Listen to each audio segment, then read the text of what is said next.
जिया अपनी साफ सफाई पर जरा भी ध्यान नहीं देती थी और सर की सफाई में तो बिल्कुल भी नहीं। इसलिए उसके सर में काफ़ी ज़्यादा चूहे हो गए थे। एक दिन वह अपनी माँ से कहने लगी। माँ कहती है, बेटा तो अपनी साफ सफाई पर जरा भी ध्यान नहीं देती।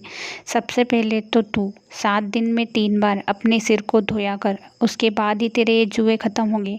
अरे माँ, आप कैसी बातें कर रही हो? 7 दिन में 3 बार कौन सिर धोता है? मुझे तो एक बार में धोने में ही आलस आता है, तो 3 बार मैं नहीं धो सकती।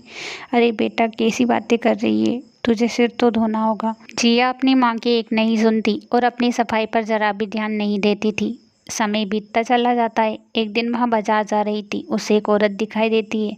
अरे जिया, तुम्हारे सर में कितने जुए रेंग रहे हैं। बेटा, सफाई पर ज़रा ध्यान दे लिया कर। कल से तेरी शादी होगी तो क्या होगा?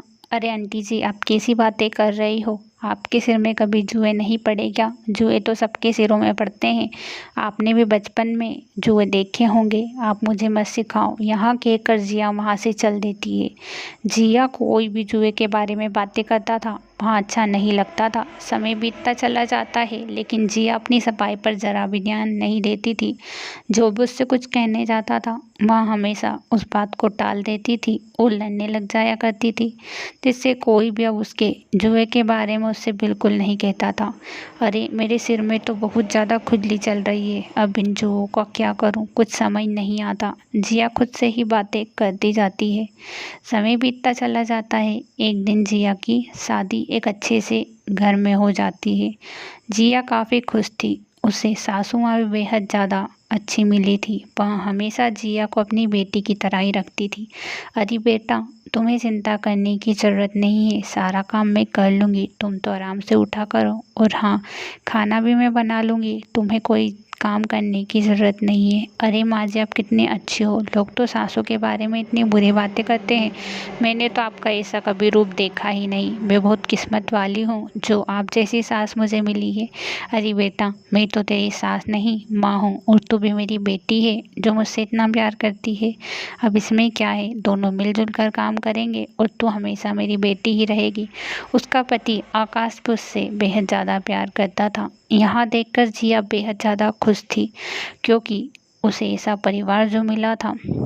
आकाश उससे कहता है, जिया, मुझे कुछ अजीब सी स्मेल आ रही है और कल ही मैंने अपने बेड पर कुछ जुओं को रेंगते देखा। तुम्हें पता है कि आखिर यहाँ जुए कैसे आए?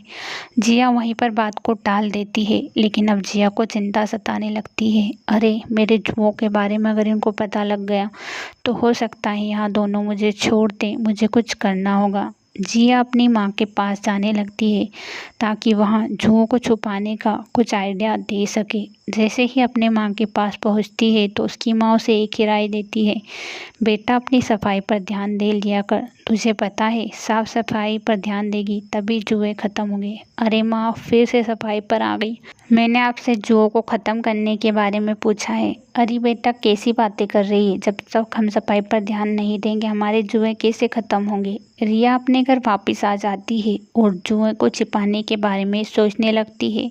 समय बीतता चला जाता है। एक दिन सास किचन में अपने बेटे से कहने लगी, अरे बेटा आकाश, मैं कई दिनों से देख रही हूँ घर में काफ़ी ज़्यादा जुए रेंग रहे हैं। तुझे पता है कि आखिर यहाँ जुए कहाँ से आ रहे हैं? कहीं मेरे सिर में तो नहीं है? अरे माँ, मुझे आपके सिर में तो नहीं नज़र आ रहे, लेकिन मुझे जिया के सिर में काफ़ी ज़्यादा जुए नज़र आए हैं। लेकिन मैंने उससे बोला नहीं क्योंकि उसे शर्मिंदा होना पड़ेगा। एक दिन सुबह सुबह की बात है, जब जिया और उसके साथ दोनों ही बाज़ार की तरफ जाने लगती है। दोनों काफ़ी ज़्यादा खुश थी क्योंकि शॉपिंग करने जा रही थी कि अचानक उसे एक परिवार की आंटी मिल जाती है। अरे जिया, तूने अभी तक अपनी साफ़ सफाई पर ध्यान नहीं दिया। देख तेरे सिर में कितने जुए हैं। अपनी सासू माँ के साथ आई है, तुझे शर्म नहीं आ रही? तेरी शादी हो गई है लेकिन जुए अभी भी सिर में रेंग रहे हैं। यहाँ बात सुनकर जिया को तो एक झटका सा लगता है, क्योंकि उसके साथ उसकी सासू माँ थी। उसे बहुत बुरा लगता है, उसकी बहुत ज़्यादा इंसल्ट होती है। वहाँ आंटी उसे सुनाई ही जा रही थी। ही देर में दोनों वहाँ से आ जाते हैं। जिया को काफ़ी ज़्यादा शर्मिंदा होना पड़ रहा था, लेकिन उसकी सास कहती है, बेटा तू चिंता मत कर, तू अपनी सफाई पर ध्यान दिया कर और मैं तेरे लिए एक बालों के लिए एक ऐसा काढ़ा बनाऊंगी जिससे कि तेरे सारे जुए मर जाएंगे। अरे वाह माँ जी, आप तो बहुत अच्छी हो। मेरे जुए के लिए आज तक किसी ने कार्ड नहीं बनाया, आप बना दोगी? हाँ हाँ ज़रूर, लेकिन जिसके बाद तुझे हर रोज़ सफाई करनी होगी, अपने बालों की सफाई करेगी तभी तो तेरे जुए ख़त्म होंगे। हाँ हाँ माँ जी, मैं ज़रूर अपने बालों की सफाई करूँगी। दूसरे ही दिन उसकी सास उसके लिए बालों के लिए एक अच्छा सा काढ़ा बना देती है ताकि उसके सारे जुए ख़त्म हो जाए।